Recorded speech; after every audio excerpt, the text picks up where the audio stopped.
Hi, welcome to our channel where we share the most intriguing stories. Tom Williams never expected a war, but when a power-hungry HOA president blocked his business with a semi-truck, he knew this was personal. What started as petty harassment spiraled into fraud, lies, and a courtroom showdown. Can Tom outsmart the queen of manipulation, or will Karen finally crush him? Tom Williams had always believed in hard work and independence. Owning his own business was not just a dream, but a necessity for someone who never liked being under anyone's thumb. After spending years working in various repair shops and saving every penny, he finally bought a piece of land just outside the city limits in Texas, where zoning laws were business-friendly. He opened Lone Star Auto Repair, a modest but successful auto repair shop known for its honest work and loyal customer base. His property was located near Willow Creek, an affluent residential neighborhood run by an overbearing homeowners association, the Willow Creek HOA. While Tom's shop had been there for years, Willow Creek was a relatively new development filled with pristine sidewalks, picture-perfect lawns, and residents who expected everything to look like the pages of a lifestyle magazine. Unfortunately, Tom's presence was seen as a blemish on their otherwise polished community. Leading the charge against him was Karen Miller, a self-appointed queen of the neighborhood. As president of the HOA, she believed it was her divine right to control everything within a mile of Willow Creek, even property that wasn't under the HOA's jurisdiction. To her, Tom's business was an eyesore, a greasy, noisy intrusion into what she called a refined community. The sound of air wrenches, the occasional revving engine, and even the sight of customers bringing in dusty trucks from ranches and construction sites infuriated her. From the moment Tom refused to voluntarily relocate, the HOA began its campaign of harassment. They sent letters demanding that he adhere to community aesthetics, despite the fact that he was not a resident. They filed noise complaints accusing him of disturbing the peace, even though his business operated during normal hours. They even pressured the city to conduct sudden random inspections, hoping to catch him violating some obscure code. But Tom knew his rights. His business was fully permitted, his land was not within the HOA's control, and every attempt they made to shut him down was met with resistance. He wasn't the type to be intimidated by a group of snobby suburbanites who thought they could bully him into submission. Karen, however, was relentless. When complaints and fines failed to get the reaction she wanted, she turned to more aggressive tactics. First, she spread false rumors that his shop was a hotspot for illegal activity, stolen cars, unlicensed work, even claims of environmental violations. Then she began intimidating his customers, telling them that doing business with Tom could result in legal consequences. For months, it was a war of attrition. Tom held his ground, refusing to bow to pressure. His customers remained loyal, and despite Karen's efforts, his business was still thriving. But then, one morning, everything changed. When Tom arrived at work, he found the entrance to his shop completely blocked. Sitting there, like an immovable fortress, was a massive semi-truck parked directly in front of his driveway, cutting off all access. The truck's trailer stretched across the road leading into his property, making it impossible for customers or employees to enter. At first, he assumed it was a mistake, maybe a delivery driver who had taken a wrong turn, but when he walked up to inspect the vehicle, his stomach twisted. The truck's doors were locked and there was no sign of a driver. Then, before he could process what was happening, he heard a familiar, smug voice behind him. Karen stood there, arms crossed, a triumphant smirk plastered across her face. "Oh dear," she said mockingly, glancing at the truck as if she had nothing to do with it. "Looks like someone decided to park in a very inconvenient spot. Such a shame." Tom clenched his jaw. He knew exactly what this was. This wasn't an accident. This was Karen's latest move in her mission to destroy him, and he wasn't going to let her win.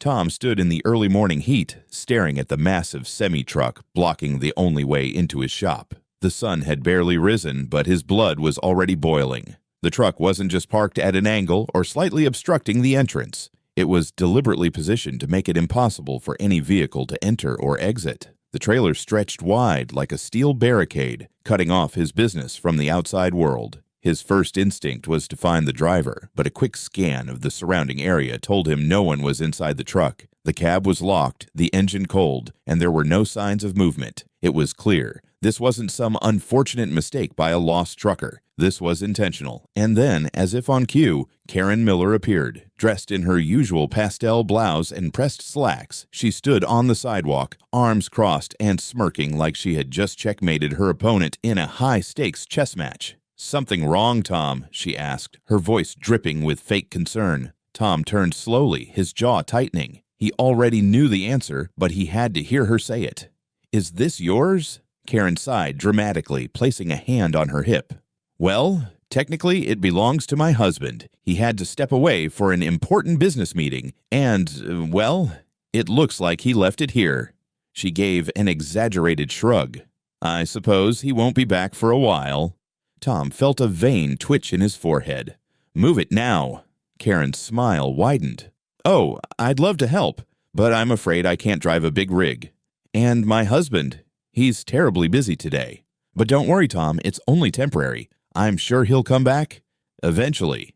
Tom's fingers curled into fists. He knew what she was doing. This wasn't about a parking issue. This was a calculated move to choke his business. No customers could get in, no suppliers could deliver parts, and no employees could work. Every minute that truck sat there, he was losing money, and Karen knew it. He pulled out his phone and called the police. Within 15 minutes, a patrol car pulled up and 2 officers stepped out. Tom exhaled, expecting immediate relief. Surely they'd have the truck towed, but as he explained the situation, his frustration deepened. "Sir," the officer said, rubbing the back of his neck, "I get that this is a problem, but technically, the truck isn't on your property. It's parked on a public road." Tom gritted his teeth. "It's blocking access to my business." "We understand that," the second officer said. "But unless the truck is an immediate hazard, like obstructing emergency vehicles, we can't tow it without the owner's consent." Karen let out an exaggerated gasp. "Oh, officers, I completely understand your dilemma. It's just such a shame. Poor Tom running such a noisy little shop." She gave Tom a pitiful look. "I hope this doesn't hurt your business too much." Tom clenched his phone, his mind racing. She knew exactly what she was doing. This wasn't just harassment anymore. This was a deliberate attack. The officers apologized and left, saying they would document the incident but couldn't do much else. Tom watched them drive away, his stomach twisting in anger. He had one option left, a tow truck. He called up a local towing company, one he'd worked with before. The owner, Jim, picked up immediately. "Jim, I need a favor. There's a semi blocking my business. Can you move it?" Jim hesitated. "I'd love to help, Tom, but that's a private vehicle. If I tow it without the owner's consent, I could be liable." Tom cursed under his breath. "So what? I just let her win." Jim sighed. "Not yet. You got options. You just need to find the right angle." Tom hung up, his mind already turning. If the law wouldn't help him as a business owner, then he needed to find a bigger reason, something that couldn't be ignored. He needed leverage, and he knew exactly where to start. This wasn't over, not by a long shot. Tom stood by the shop's entrance, fists clenched as he watched the semi-truck sit there like an immovable fortress. His business was under siege, and Karen was reveling in his frustration. But he wasn't the kind of man to roll over and accept defeat. If the law wouldn't remove the truck for blocking a business, then he had to find a new approach, one that would force Karen's hand. First, he needed proof that this wasn't just an inconvenience. It was a deliberate act of sabotage. He retrieved his phone and began recording. He filmed the truck, the blocked entrance, the empty shop behind him, and even got a shot of Karen watching smugly from across the street. Then, with deliberate steps, he walked up to her. "Karen," he said, keeping his voice steady, "one last time. Move the truck or I'll handle it myself." She let out a dramatic sigh. "Oh, Tom, I wish I could help, but my husband's the only one with the keys. Such a shame, really." She gave a small smirk.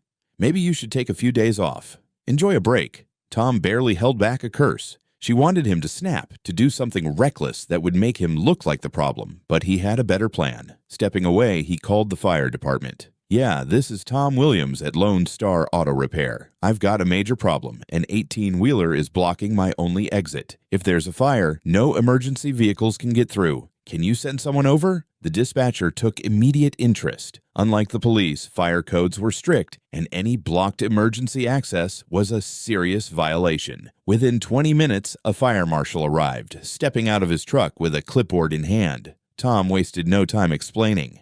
That truck's been sitting here since this morning. My business is effectively shut down. If a fire breaks out, firefighters couldn't get in. The marshal nodded grimly, jotting down notes. Then he turned to Karen, who had suddenly lost her smirk. "Ma'am," the marshal said firmly, "this vehicle is obstructing emergency access. If it's not moved immediately, it will be towed under emergency code enforcement." Karen's expression flickered with panic, but she quickly recovered, putting on an innocent act. "Oh, I completely understand, sir. But my husband, he's just so busy, and I don't have the keys." The marshal wasn't buying it. "Then we'll have it removed ourselves. You'll be responsible for all towing and impound fees." Karen's eyes widened. She opened her mouth to protest, but then froze as Tom took out his phone and pointed it at her. "Go ahead, Karen," Tom said smoothly. "Tell him you'd rather rack up fines than move it. I'm sure the city will love hearing how the HOA president deliberately blocked a business and emergency access." For the first time, Karen looked uncertain. She had expected the police to brush it off, but she hadn't counted on the fire department getting involved. A civil dispute was one thing. Violating fire codes was another. She huffed, pulling out her phone and dialing frantically. "Fine. I'll try to get my husband to move it," she said through gritted teeth. Tom crossed his arms, watching her closely. He wasn't done yet. He had one more move to make, and it was going to make her regret ever messing with him. This was just the beginning. Karen had underestimated Tom's resilience. She thought blocking his business would break him, but instead, he turned the tables, using the fire department to force her into a corner. The moment she made that frantic phone call to her husband, Tom knew he had her rattled. Within an hour, the semi-truck was gone, towed at Karen's expense, and customers were finally able to access the shop again. But Karen wasn't someone who accepted defeat. If brute force didn't work, she'd resort to something even more underhanded. The very next morning, Tom arrived at work to find an official-looking letter taped to his door, bearing the insignia of the Willow Creek HOA. It read, "Notice of violation. Mr. Williams, it has come to our attention that your business is operating within the jurisdiction of the Willow Creek Homeowners Association and is in violation of multiple HOA bylaws, including unauthorized commercial activity in a residential zone, failure to maintain aesthetic standards in accordance with community regulations, excessive noise disturbing neighborhood peace. You are hereby ordered to cease operations until a compliance hearing can be held. Failure to comply will result in fines and legal action. Sincerely, Karen Miller, HOA President." Tom read the letter twice, his anger growing. This was a blatant lie. His property had never been part of Willow Creek HOA. He had checked before purchasing it. Karen was trying to rewrite reality just to shut him down. Storming inside, he dug out his property deed and zoning permits carefully stored in his office. Everything was in order. His land was zoned for business, and there was no record of HOA oversight. But if Karen was willing to fake an official violation, she might have taken it further. Tom called up an old friend, Mark Daniels, a real estate attorney, and explained the situation. Mark whistled over the phone. "Tom, if they're claiming your land is in their HOA, that means they've filed something with the county. I'd bet good money they forged paperwork." Tom's stomach tightened. "How illegal are we talking?" "Very," Mark said darkly. "If they altered county property records, that's felony fraud." Within an hour, Mark was at the county clerk's office, digging into the official land records. What he found made his blood run cold. Someone, almost certainly Karen or someone working for her, had submitted an amended HOA map, falsely incorporating Tom's land into Willow Creek's jurisdiction. The timestamp showed it was filed just 2 days ago, right after Karen lost the semi-truck battle. Tom clenched his fists. She wasn't just playing dirty, she was committing crimes. Meanwhile, back at the shop, one of Tom's longtime customers, an older man named Rick Caldwell, walked in with a concerned expression. "Tom, I thought you should know. Karen's been going door to door, telling people your shop is about to be shut down by the city. She's telling folks not to bring their cars in because it won't be around much longer." Tom felt his vision go red. She was trying to kill his business by scaring off customers. Karen was escalating, and if she thought Tom was just going to sit back and let it happen, she was about to learn a very painful lesson. It was time to bring this fight to her doorstep.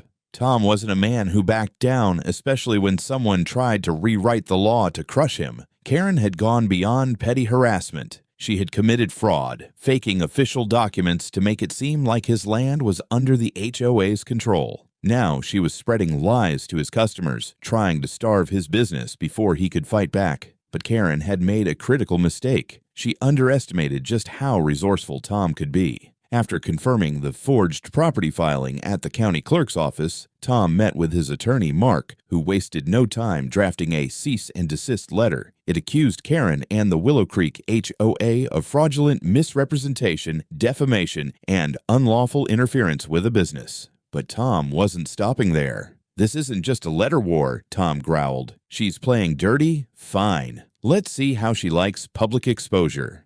That same afternoon, Tom called in a favor from a local news station. A longtime customer, Lisa from Channel 7 News, had always been a fan of his shop and hated HOA overreach. After hearing the story, she jumped on it immediately. The next morning, a news crew pulled up outside Tom's business. Lisa stood in front of the camera, speaking into her mic.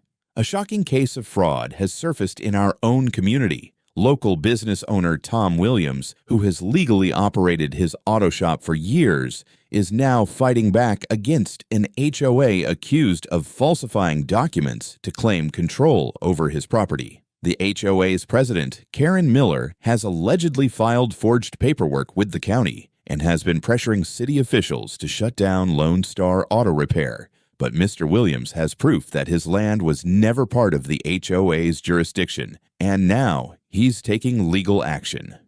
The footage cut to Tom, holding up his original property deed, then to Mark, explaining the severity of document fraud. It was a public relations disaster for Karen.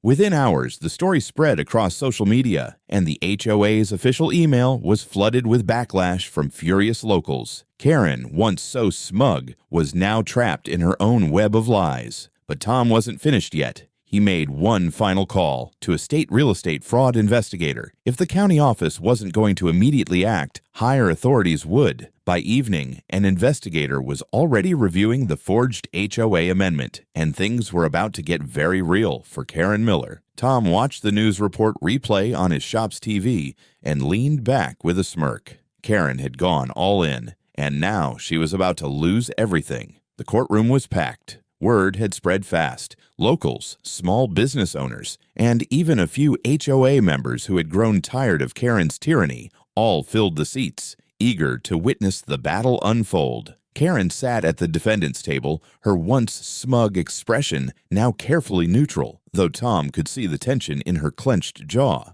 Tom, sitting beside his attorney Mark, kept his face calm. He had the truth, the law, and overwhelming evidence on his side. Today was the day Karen would finally face consequences for her fraud, lies, and sabotage. The judge, a stern-looking woman in her 60s, called the court to order and turned to the county's real estate fraud investigator, who had conducted an official review of the HOA's falsified property filings. Mr. Williams' property, the investigator stated, holding up an official land record, was never part of the Willow Creek HOA. However, last week, new paperwork was submitted, attempting to amend that fact retroactively. He placed another document on the screen. This filing, signed by Karen Miller, falsely lists Mr. Williams's land as HOA-controlled. A forensic review confirmed that the original map was altered. The boundaries were extended without legal authorization. A murmur swept through the courtroom. Karen stiffened in her seat, her lawyer whispering furiously in her ear. The judge adjusted her glasses. "Mrs. Miller, do you have an explanation for this?" Karen cleared her throat, forcing a strained smile. "Your Honor, this must be a clerical mistake. I would never intentionally—" Mark cut her off. "We have emails proving otherwise, Your Honor." He handed a printout to the clerk, who passed it to the judge. Emails sent from Karen Miller's HOA account, instructing a contact at the county office to fix the land records so that Tom Williams has no choice but to comply.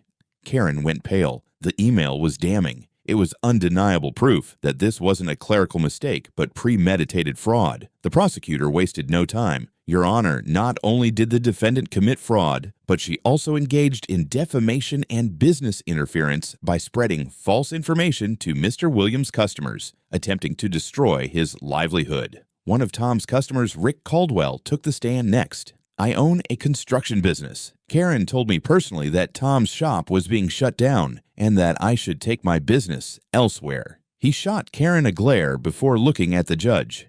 She's a liar, and she tried to ruin an honest man. The final blow came when the investigator presented financial records showing that Karen had been using HOA funds for personal expenses, including expensive dinners, spa visits, and vacations under the guise of neighborhood improvement meetings. By the time the judge called for a recess, Karen was visibly shaken. Her attorney whispered something to her, and she sank into her seat, defeated. When the court reconvened, the judge's decision was swift and brutal. Karen was found guilty of fraud, defamation, and unlawful business interference. She was ordered to pay fines exceeding $75,000. Her position as HOA president was immediately revoked. A criminal investigation into her financial mismanagement was officially opened. As Karen was led out of the courtroom, her face flushed with humiliation, Tom allowed himself a small, satisfied smile. The war was over. Justice had been served.